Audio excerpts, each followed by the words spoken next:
শুভ দুপুর বন্ধুরা, চলো আবার রোজের মতন আজকেও খাবার নিয়ে তোমাদের কাছে হাজির হয়ে গেলাম। দেখো কি করলাম, ভাত তো আছেই, গরম গরম ভাত, সাথে করেছি ডাল আর করেছি, দেখো বন্ধুরা এটা একটা নতুন ধরনের রেসিপি করেছি।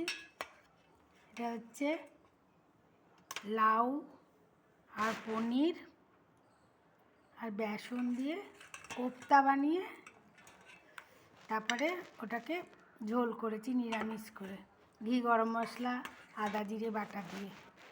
কেমন দেখো বন্ধুরা কেমন হয়েছে আমার এই লাউয়ের কোপ্তা কারিটা, তোমরা সবাই কমেন্ট করে একটু জানিও। আর করেছি রুই মাছের ঝাল, আজ একটু লাল লাল করেই করলাম।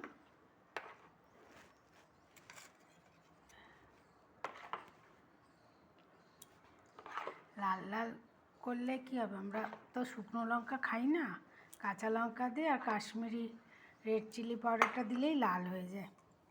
দেখো বন্ধুরা আজকে আমার দুপুরের খাবারটা কেমন হলো তোমরা অবশ্যই জানিও।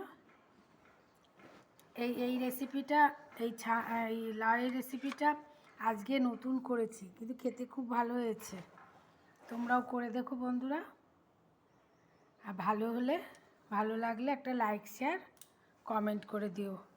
আর বন্ধুরা সবাই একটু পাশে থেকো। আর আমি কিন্তু সবাইকেই, আমার বন্ধু থাকুক বা না থাকুক, আমি সবাইকেই সবার ভিডিও দেখি, লাইকও দিই, হয়তো কমেন্ট করতে পারি না, তাই তোমরাও একটু পাশে থেকো।